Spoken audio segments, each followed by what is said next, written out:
It is an extraordinary thing to find a piece of apparently wild countryside so close to the centre of a great city like London. How did it happen? Certainly not by accident. It was saved by the people of Hampstead, who fought the Lord of the Manor for 40 years to stop it being developed. The campaign waged by generation after generation of Hampstead residents helped to change opinion and encouraged others to take action. A group of remarkable people led it and went on to be at the heart of what became the new conservation movement. The Commons Preservation Society was set up in 1865, now the Open Spaces Society, Britain's oldest national conservation body. Its creation is intertwined with the saving of Hampstead Heath and the setting up of the Heath Hampstead Society. And Octavia Hill and Sir Robert Hunter, who went on to found the National Trust, were also involved. It is not for nothing that it has been dubbed the first great conservation battle of modern times. By 1871, when the people of Hampstead finally got their Act of Parliament, public opinion had been moved towards protection of commons and open spaces, especially in urban areas. Following the Hampstead Heath Act in quick succession, Wimbledon, Wandsworth and Clapham Commons were acquired for the public, and Blackheath, with which Hampstead shared a lord of the manor, the Marion Wilsons, was also preserved as an open space. But of all of them, the story of Hampstead Heath is the most extraordinary, involving legal stratagems of every kind, in and out of Parliament, character assassination, vitriolic national press campaigns, perjury, wholesale misinformation, and even quite public attempts at blackmail.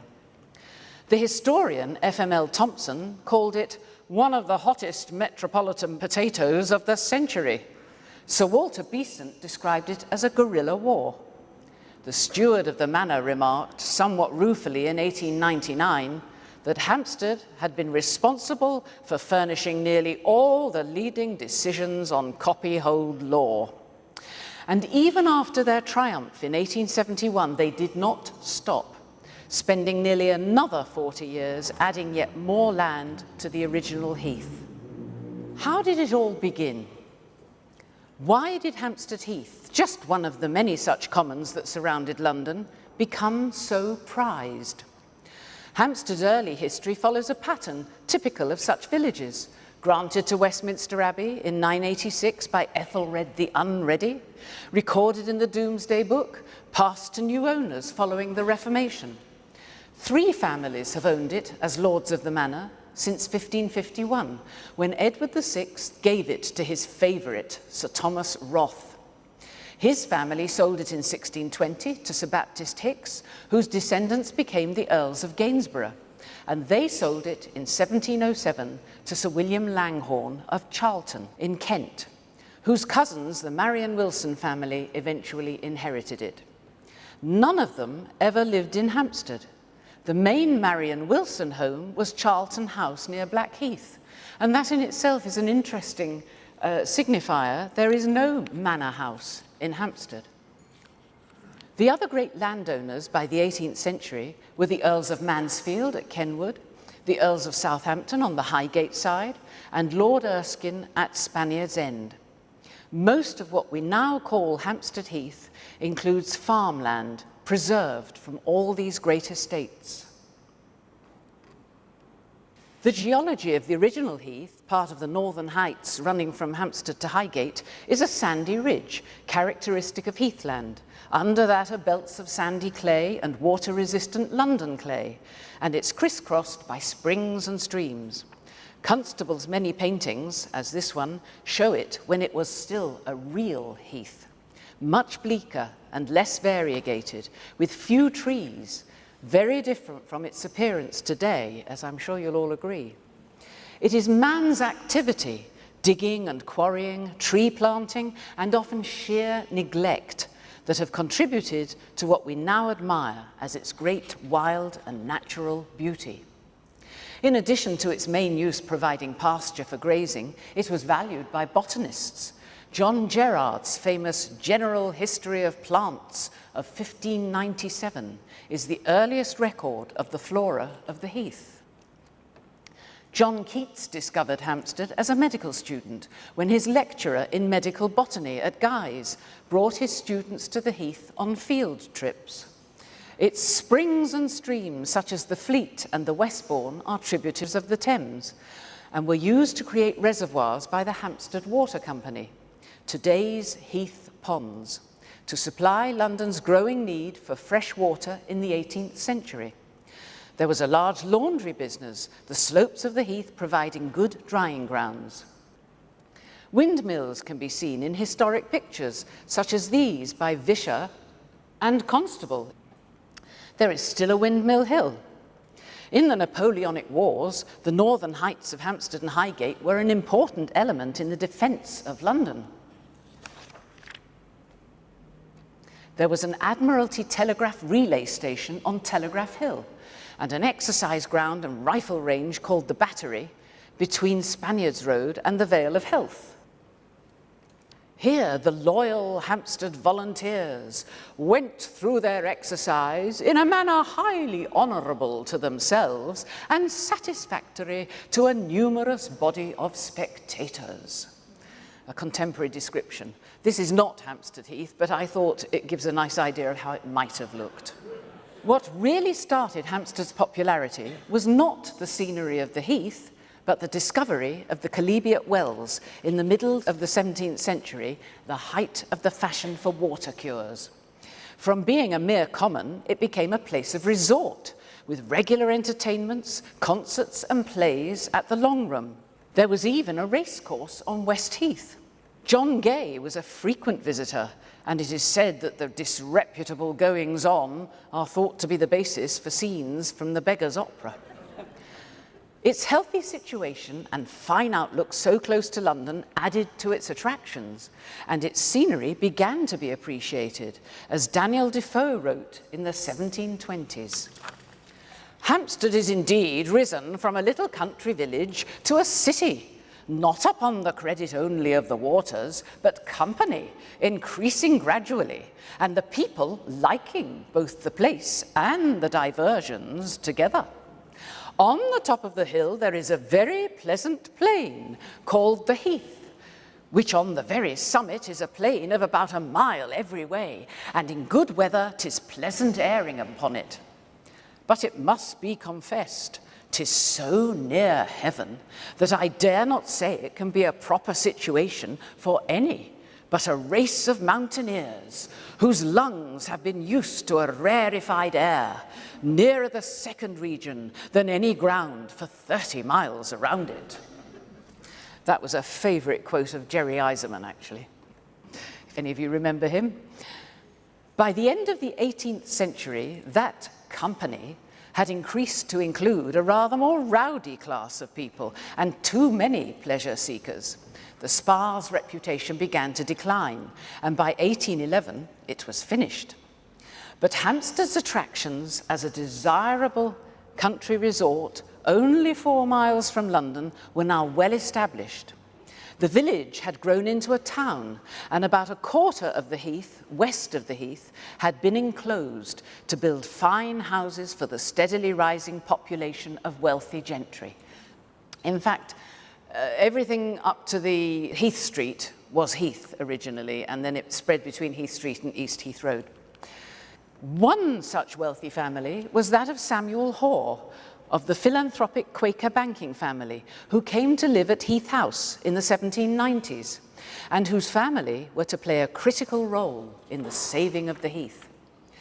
The scene had been set for Hampstead's golden age, as it was discovered by the writers, poets and painters at the dawn of the Romantic era in the arts. Constable, Keats, Coleridge, Romney, and countless others found its scenery and views provided just the romantic inspiration they wanted, and they celebrated it in their work, eulogizing its charms in literature, song, innumerable paintings, and poetry, such as these lines by Leigh Hunt, not one of the greatest poets, but a Hampstead resident and a central figure in the Romantic movement in England. A steeple issuing from a leafy rise, with farmy fields in front and sloping green. Dear Hampstead, is thy southern face serene, silently smiling on approaching eyes. A century later, Elgar was equally delighted and inspired by the Heath when he lived in Netherhall Gardens from 1912 onwards. Judge's Walk on Branch Hill, where Constable had often painted, is mentioned frequently, and the name is written in the manuscript of his composition, The Music Makers. But just as important as the gentry and the artists was its popularity with ordinary working people. A piece of unspoilt countryside within walking distance from the city that they could visit for the day. Music hall songs, such as this one, were written about its delights. Oh, Hampstead is the place to ruralise, ritty ruralise, extramuralise. Hampstead is the place to ruralise on a summer's day. And on for about 15 verses. Donkey rides were a huge attraction. Those of us who are old enough, I'm sorry to say, remember them still taking place as late as the 1950s. They used to be tethered near this rather elaborate fountain, which vanished without explanation some years ago. In Victorian times, there were said to be 100 donkeys daily on the Heath. Karl Marx was a keen visitor to the Heath for family picnics, and he apparently rode with more fervour than skill. Dickens wrote about them in his inimitable style in his weekly journal, Household Words, in the 1850s. An hour's ride, or a half-hour's ride on Hampstead Heath are the same facetious fictions as 8-penny and 1 and 4-penny fares are in London. Of a truth, donkey drivers know as little of practical arithmetic as some bishops. Hampstead residents considered the donkeys a dreadful nuisance and made many attempts to control them over the years. As part of the Hampstead Heath Act in 1871, they got the donkey stands by Whitestone Pond enclosed and planted as ornamental grounds. These two shrubberies, they've only recently been unfenced again, and then you can see the original white milestone which gave the pond its name, obscured for many years by the fencing. It tells us that Holborn Bars is 4.5 miles and St Giles Pound is 4. This combination of enthusiastic artists, a community of wealthy and influential local residents, and enormous popularity amongst the public at large was an important element in saving the Heath. Hampstead and its Heath had built up a very special place in the affections of London people. But the other crucial factor was the rise of a new political sensibility, with the gathering pace of industrialization, increasing enclosures of common land throughout the 18th century, and campaigns for reform of Parliament and the franchise. In 1800, the idea of public interest taking precedence over private property would scarcely have been entertained. It would have been unthinkable to spend money on anything so frivolous as creating a public park or open space. Some even regarded the commons as waste of land, and many were notorious as dangerous places infested with highway robbers. Dick Turpin, of course, has a legendary link to Hampstead Heath. The president of the Board of Agriculture in 1803 declared, "Let us not be satisfied with the liberation of Egypt or the subjugation of Malta, but let us subdue Finchley Common." But London was inexorably expanding, and more common land was being enclosed to provide housing. So in 1821, when Sir Thomas Marion Wilson inherited the estates from his father, also Sir Thomas, he quite reasonably thought he could profit from his land by selling to builders, as was happening everywhere else. His misfortune was his father's will. On his estates at Charlton and Woolwich, he could sell 99-year leases, but at Hampstead, the will gave him only a life interest, and therefore no power to grant building leases of more than 21 years. Not a commercial proposition. He could do nothing with Hampstead Heath itself, which would interfere with the rights of the commoners, the copyholders of the manor. An ancient act of 1236 did give him a right to enclose common land if it was not needed by copyholders for grazing.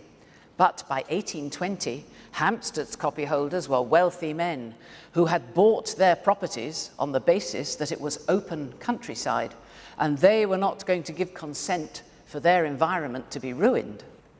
If he had married and had a son, he could have broken the trusts of the will with the agreement of an eldest son. But he had made the grievous error of failing to marry. His only other recourse was to obtain a private Act of Parliament. Sir Thomas lodged his first private estate bill in the House of Lords in 1829 and set in motion a 40-year cliffhanger. He wanted to be able to grant building leases of 99 years on his Hampstead estates, but he was rash enough to include in his first bill the heath and other waste land or ground in the manor, and to ask for provision for 99-year building leases for the copyholders who were not given notice of the bill. It was passed by the Lords, but it is thought that Lord Mansfield raised the alarm. He certainly did not want any buildings anywhere within sight of Kenwood. There was an outcry. Sir Thomas was trying to enclose Hampstead Heath with an estate bill, and moreover, the copyholders thought that they might have to pay for these new long leases. A public meeting was held, petitions were drawn up for presentation in the House of Lords and the Commons, and a letter was sent to the Times. By the time the bill was debated in the Commons, MPs had been made well aware of the issues, and their reaction shows that ideas about open space were already on the turn. Robert Gordon, the MP for Cricklade, said, "Even if all the copyholders had consented to the measure, he should object to it on behalf of the public. It was not the fashion of the day to think much about the amusements or comforts of the poorer classes of society, but the House was bound not to do anything that might tend to abridge those comforts or amusements." Another speaker focused on the health of Londoners.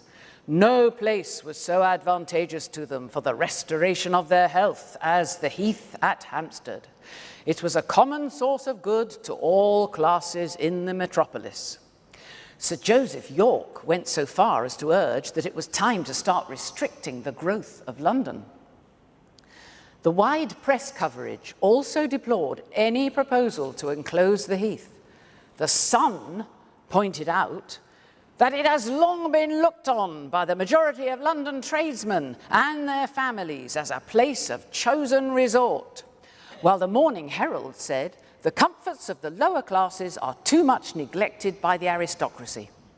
Another writer stressed the need for all classes to escape from noise and dirt to one of the few remaining lungs of the metropolis. Perhaps the first time this argument for open spaces was voiced. George Cruikshank drew his well-known print, London Going Out of Town, with its signpost to Hampstead. It's the one right up the top there. The House turned against the bill and it was withdrawn, a victory celebrated in the Times with an editorial. But Sir Thomas had made another, more egregious mistake, which did not come to light until several years later.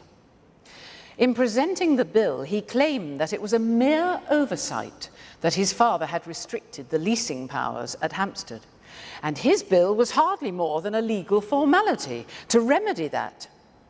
In so saying, he was perjuring himself.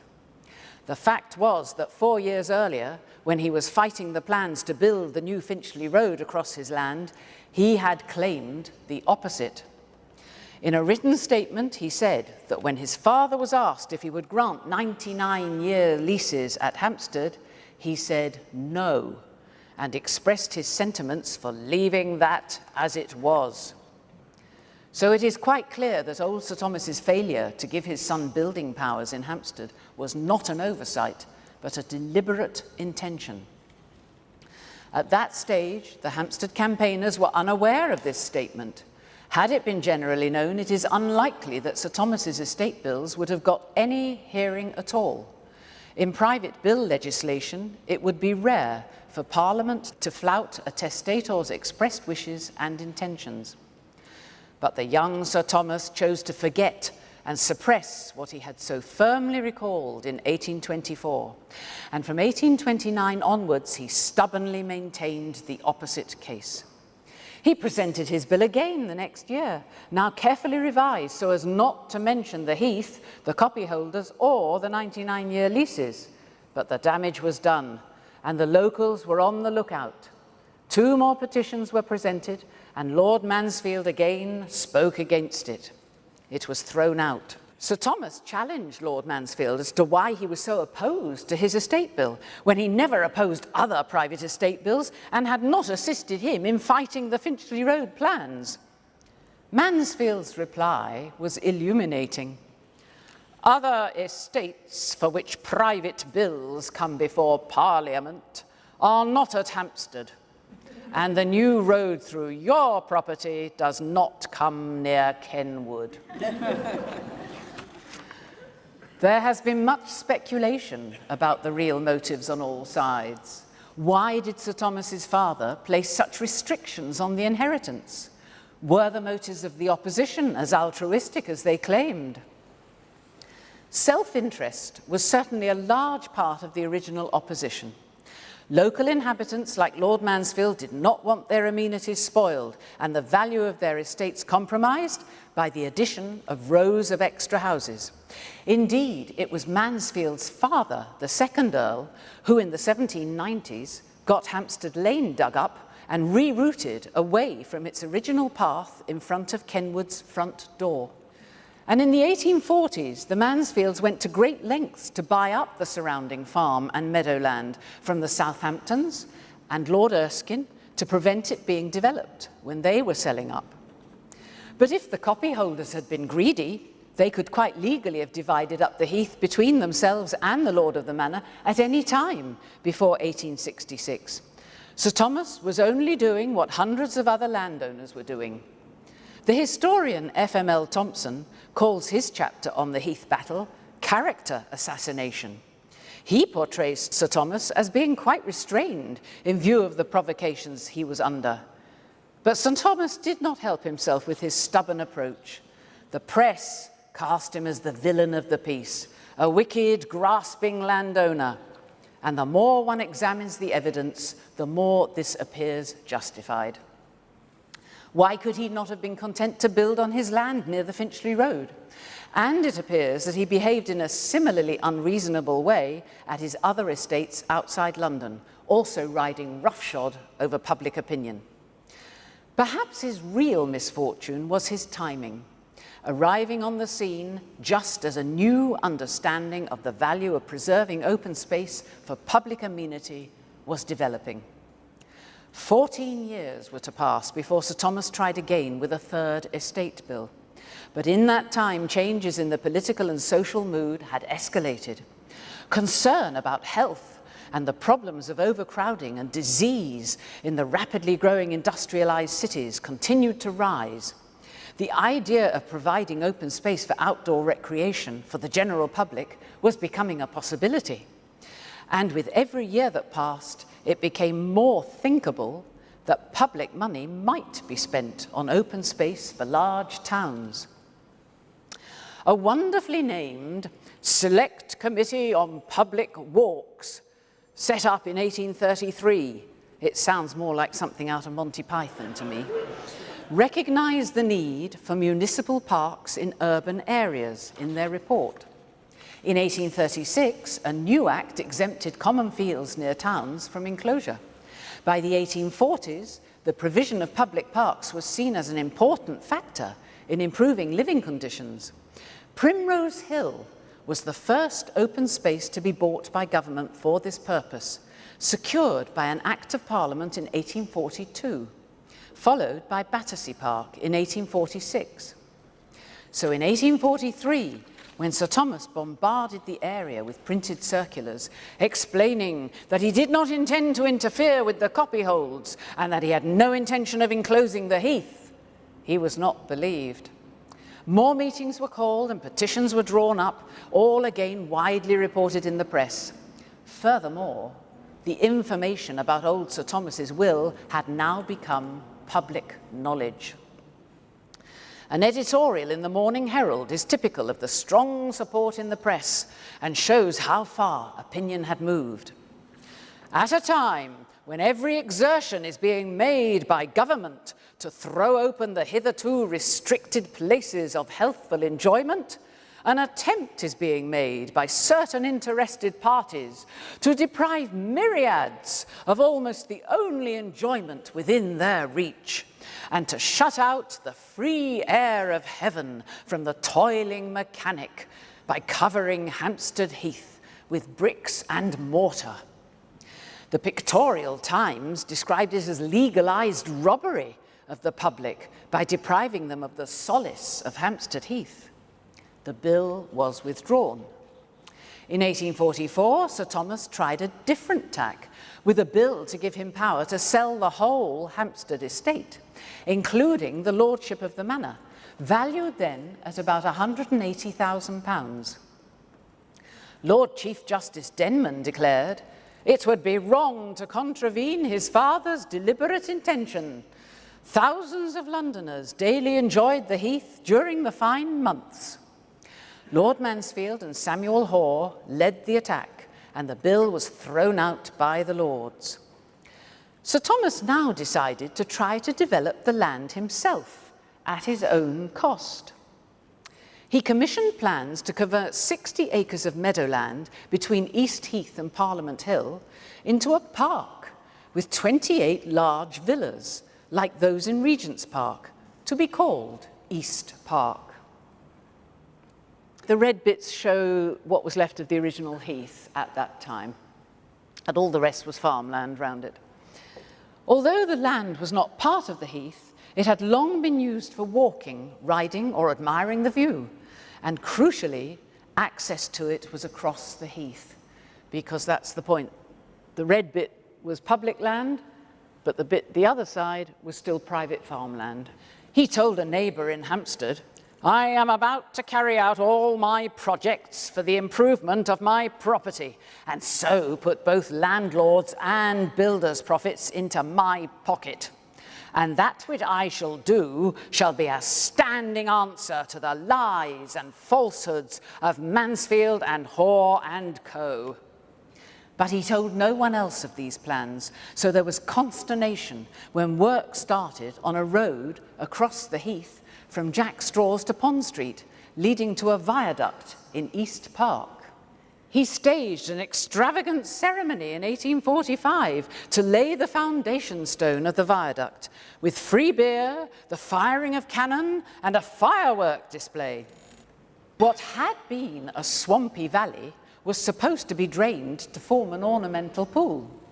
But the excavations repeatedly collapsed, and the project took 3 years to complete. It was long known as Wilson's Folly. Now, of course, it's one of the most picturesque scenes on the heath.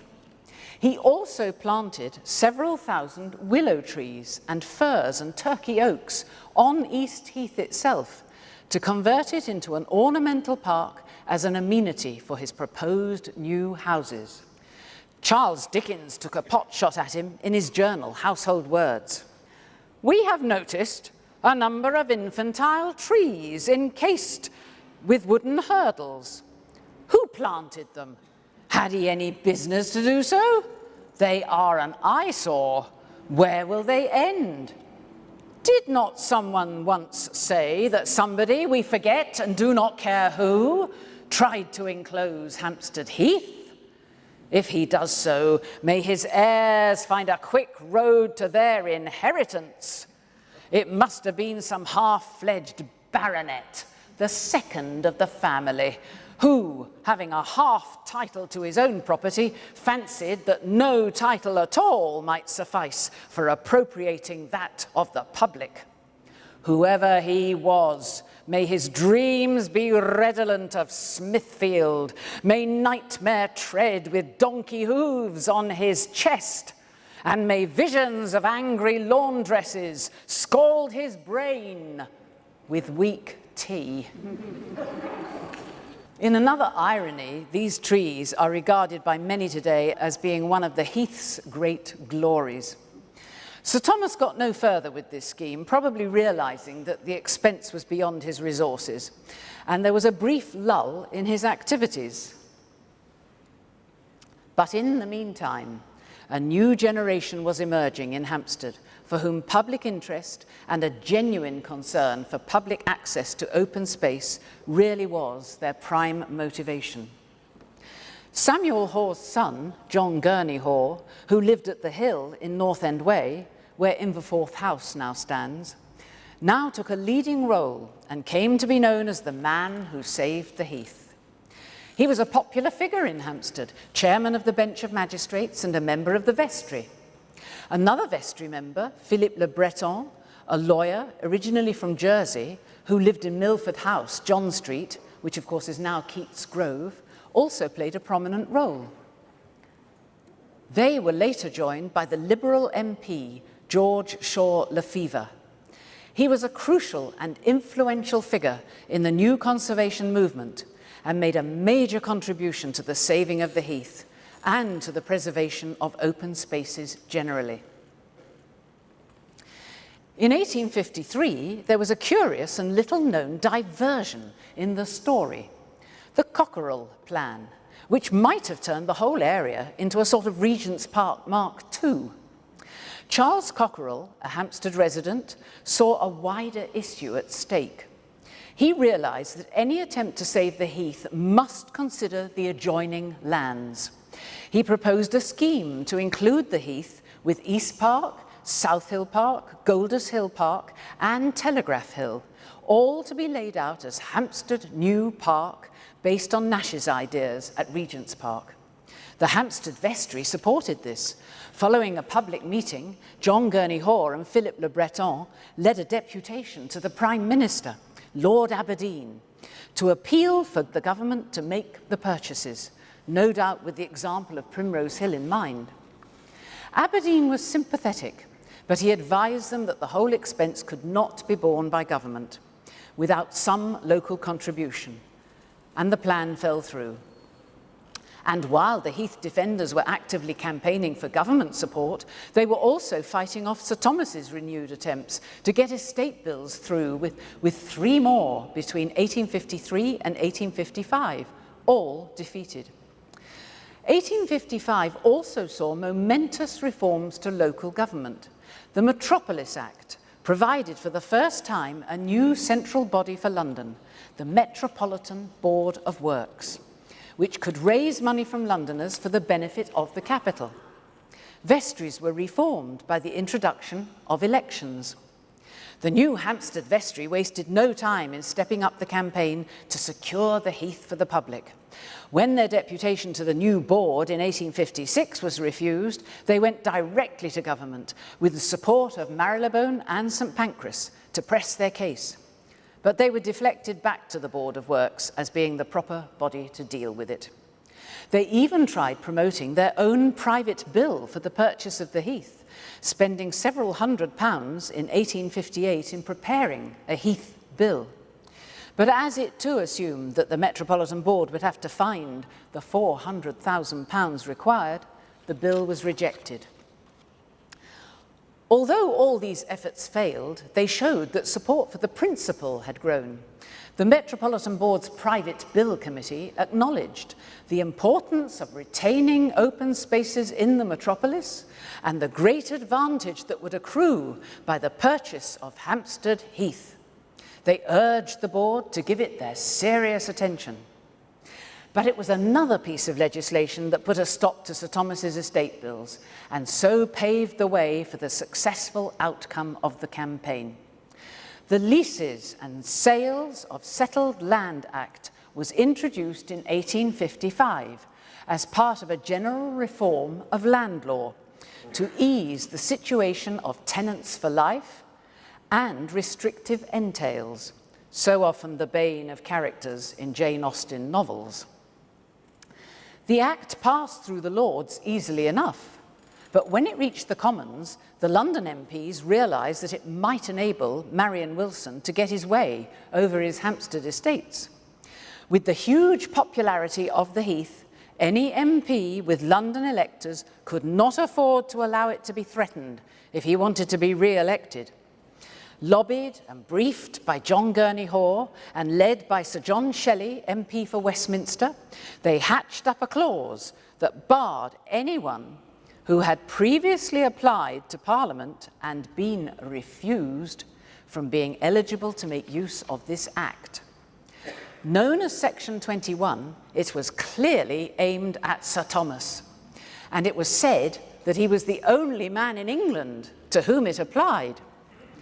Opposing MPs described it with some justification as an extraordinary piece of unconstitutional discrimination, and it was vehemently opposed. But the London MPs prevailed, and all attempts, both before and after it reached the statute book, to get the clause removed were defeated, including 3 by Sir Thomas himself. The opening of the Hampstead Junction Railway in 1860 added to the pressure.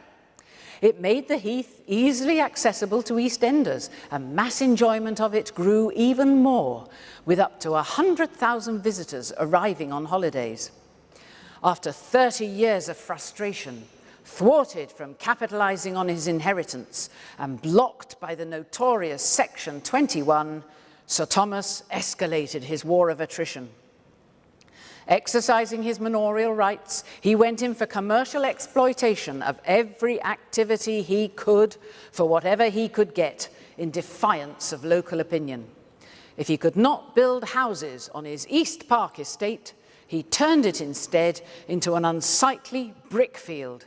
A 21-year lease for a brickmaker was no problem.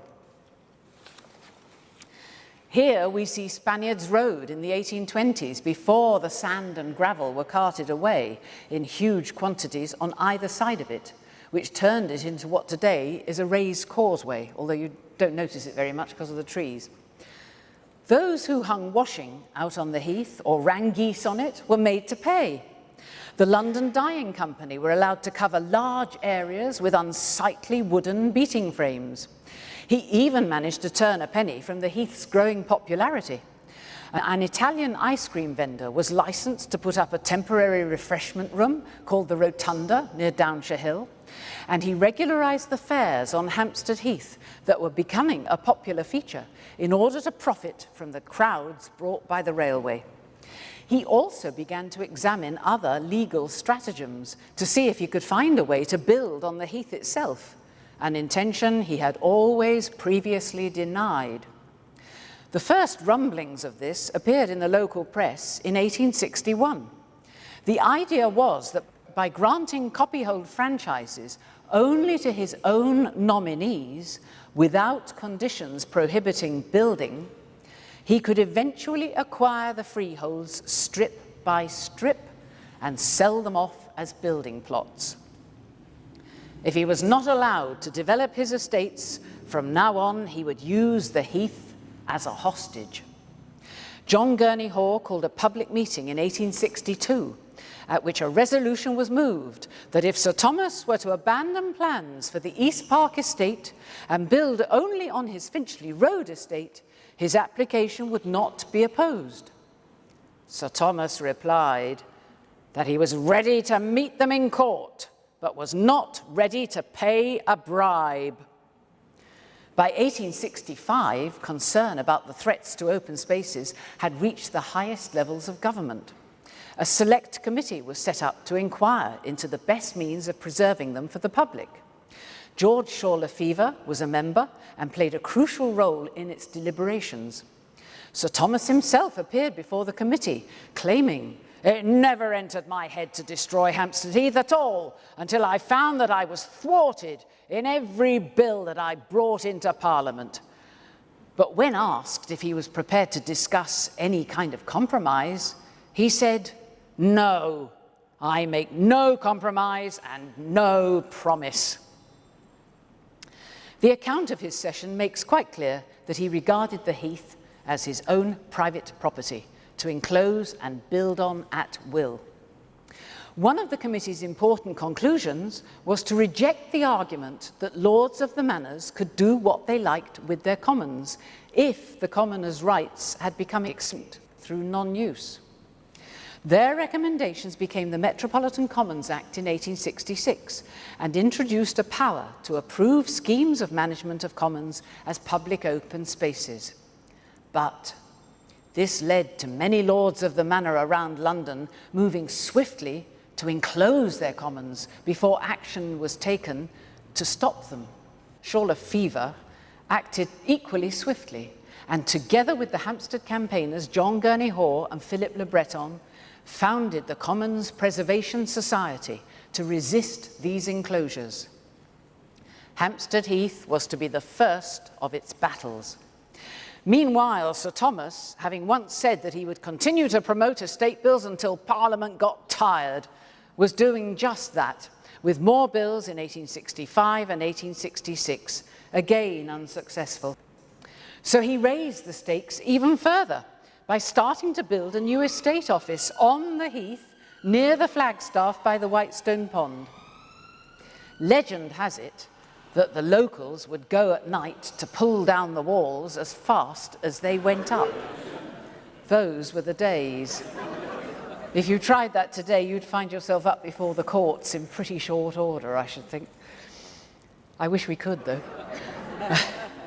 The Hampstead campaigners and the Commons Preservation Society now decided to take the matter to the Court of Chancery to determine just what were the rights of the lord and the copyholders of the manor, and to consider if it was possible to get value put on the lord's rights so as to determine the means of purchase or compensation. They wrote to Sir Thomas in a conciliatory vein, assuring him that they had no hostile feelings towards him, that they took this course with reluctance, and that an amicable suit might avoid costly litigation. Sir Thomas famously replied, "Sir, take your own course." Legal proceedings began in December 1866, and the Hampstead Heath Protection Fund Committee was set up to raise the funds to pay for it. It received wide publicity and strong support. At the same time, the Hampstead Vestry and the Metropolitan Board of Works, on which Philip Le Breton was now Hampstead's representative, tried another tack, requesting a meeting with Sir Thomas. He remained obdurate. His view was, if the public want the Heath, they may have it by paying for it. I find the mineral value is about £10,000 per acre.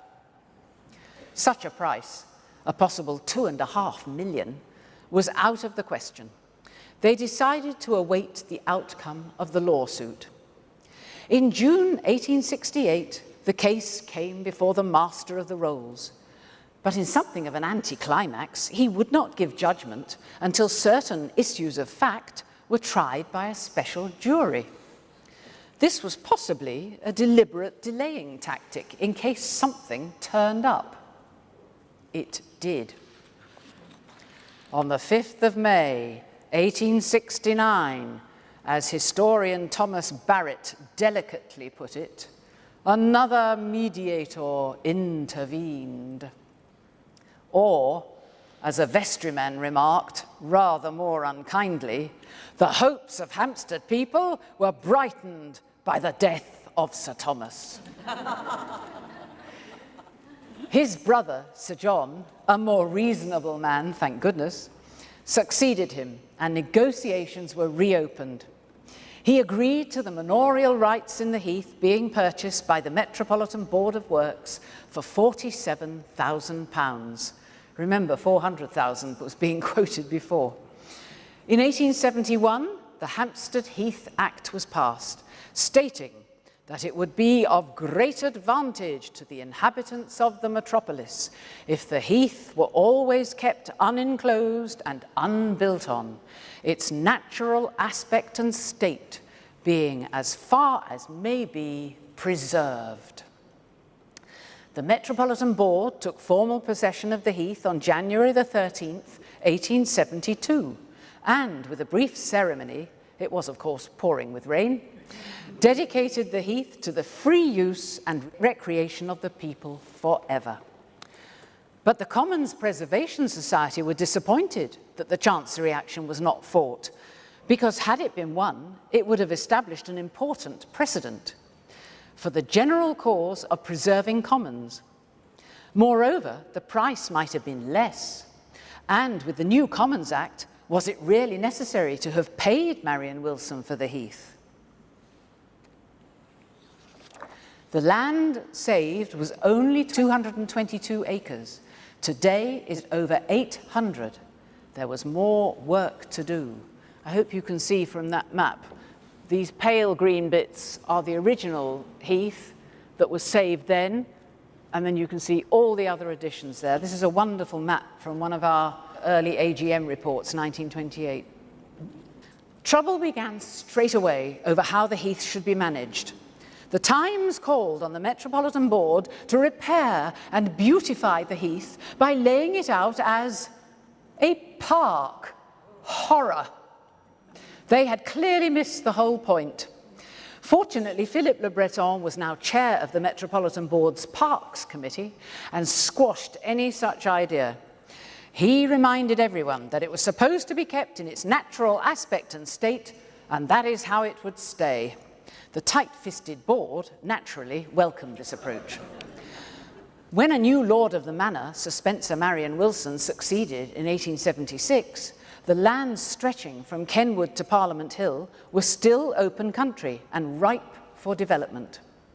And the 1871 deal included a potentially disastrous agreement for 60-foot wide access roads across East Heath to East Park, which would have obliterated it. Something needed to be done about the adjoining lands, as Cockerell had foreseen all those years ago. After a few years' respite, George Shaw Lefevre launched a new campaign at a public meeting in 1884 to persuade the Metropolitan Board to buy East Park from Sir Spencer and Parliament Hill and Fields and part of the Elms estate from Lord Mansfield. This was a more difficult proposition because it was not common but private land and therefore more expensive. Shaw Lefevre decided a national campaign would be necessary. He set up the Hampstead Heath Extension Fund Committee with a high-profile membership to raise money. The Duke of Westminster was its chairman, and it included Octavia Hill, Sir Robert Hunter, and also Angela Burdett Coutts, another great philanthropist, heiress of Coutts Bank, who lived at Holly Lodge, Highgate. A huge garden party with 1,000 guests was held on Parliament Hill to demonstrate the importance and beauty of the site, and there was wide national publicity. These efforts were rewarded in 1888 with the Hampstead Heath Enlargement Act, and after much negotiation, Shaw Lefevre got the price reduced from £350,000 to £302,000. The Metropolitan Board was finally persuaded to put up half the purchase price in 1889, and a public appeal raised £50,000. The rest was contributed by the city parochial charities and the local vestries of St Pancras, Hampstead and St Marylebone. The size of the heath was now doubled to 481 acres. But 1889 also saw another shake-up of local government, and that was to cause yet another battle over management of the land. The Metropolitan Board of Works was replaced by the London County Council, and responsibility for the heath passed to them. The new council could not leave well alone. After 20 years of benign neglect, they began to tidy it up and parkify it, dread word. Removing hedges, cutting and burning gorse, filling hollows and small ponds, planting hundreds more trees, and turning paths into roadways. There was a horrified outcry. The heath would lose its wild rustic character and its views and be turned into a prim suburban park. Yet another campaign began. Hampstead shops put up cards in their windows with the slogan, "Save the meadow paths," and letters appeared in the press. The LCC ignored them, and by 1896, things came to a head. 2 memorials, petitions in modern parlance, were got up by Hampstead residents. They collected an impressive array of supporters, many of whom lived in Hampstead, including Sir John Millais, George du Maurier, Norman Shaw, Octavia Hill, and Herbert Beerbohm Tree. The national press, the weeklies, and the specialised journals, as far away as the Liverpool Mercury, the Birmingham Post, and the Pontefract Advertiser, all weighed in. A letter published in the Pall Mall Gazette in March 1896 gives an idea of the passion and vehemence of the protest. "Sir, is it possible to interest you in the subject of Hampstead Heath? Some kind of action has been taken in the shape of a memorial to the London County Council Committee of Parks and Open Spaces, praying that they refrain from any further mutilation and damage of the heath. But they make no allusion to the gigantic error and mountain of bad taste displayed in the indiscriminate way in which the unfortunate heath has been studded with trees without any regard to fitness. If anyone will take the trouble to walk along the Spaniards Road, he will see one of the worst specimens of the furor of tree planting which has possessed this committee. This particular bit of the heath was, until the other day, one of the wildest and most enchanting bits to a lover of nature to be seen. Now there are over 100 trees newly planted, and its distinctive character is completely ruined. There are other instances quite as bad as this, but I must not exhaust your patience. South African questions, the Cuban insurrection, and all other ephemeral subjects must come to an end sometime. Hampstead Heath, however, we shall always have with us. And as it is the choicest bit of open country, so near to London, it behoves us all to do what we can to prevent its being completely blotted out as such and transformed into a sort of Bois de Boulogne à la mode de London County Council. I remain, sir, yours faithfully, tree lover, but not tree worshipper. That appears, and the next piece as well that I'm going to read, in a most wonderful booklet of all, they gathered all the press reports of the time in 1896, it's in the Society archives. The other splendid submission, which I'm going to read to you, was a wonderful piece of doggerel verse in the St. James's Gazette, purporting to represent the other end of the social spectrum. "Now, I don't set up for artist, and I ain't a cultured bloke, though I keeps me barrow tidy and I takes a pride in me moke. Me tastes aren't educated, but I think I knows what's what, and I know that Hampstead's lovely and the old Kent Road is not. I loves the sights, the sounds, the scents, and I'll see the council blowed before they spile the picture with their paths and lamps and road. Hands off, says I, good gentlemen, you've better work to do than a cutting up of landscapes. And my missus says so too." A public meeting, yet another public meeting, was called in April 1897 at the Drill Hall in Heath Street. The local community realised that the safeguarding of their precious heath could not be left to the authorities. It was going to be necessary to maintain an eternal vigil to ensure that the authorities in whom management of the land was vested did not betray the trust. The Hampstead Heath Protection Society was founded, now the Heath and Hampstead Society. And as many of you will be aware, it is still exercising that eternal vigilance in trying to stop the authorities betraying that trust.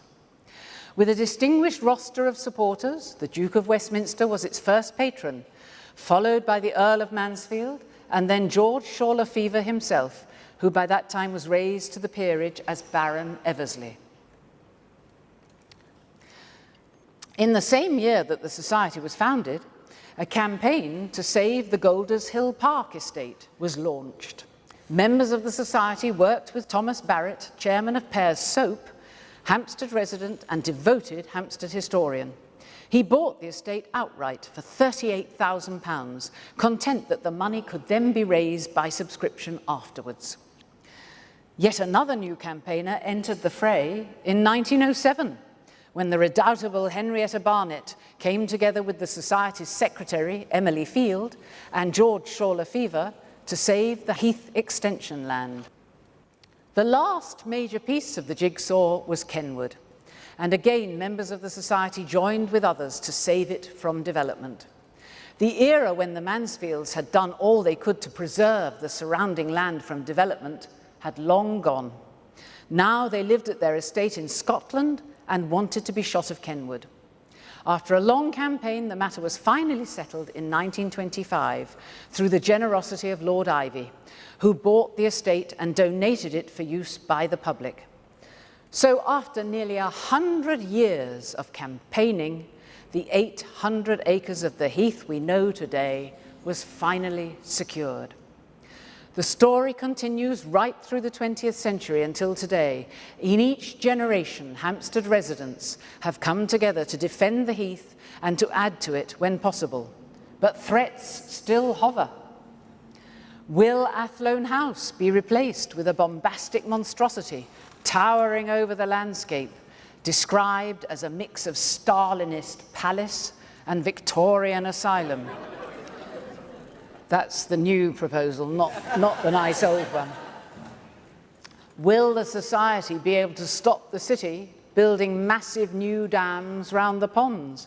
A project all too reminiscent of the LCC's activities in the 1890s.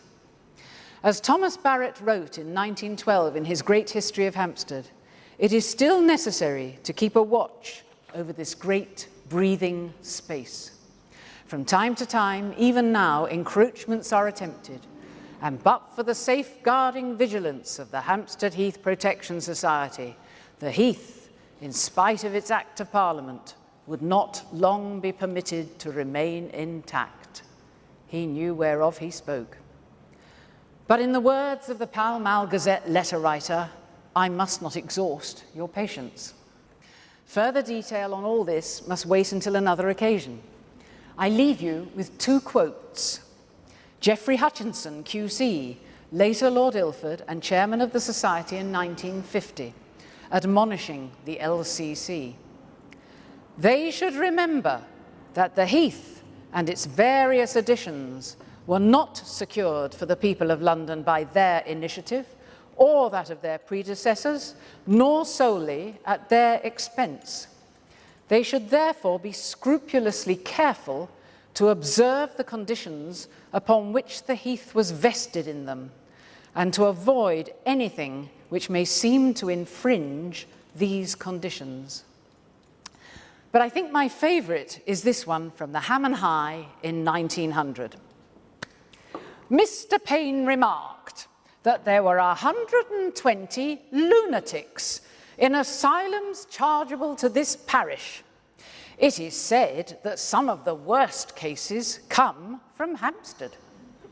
The extra vitality of the Heath may account for it. Charged with this extra vitality, the local community continue to fight to preserve the Heath's character and beauty. Thank you.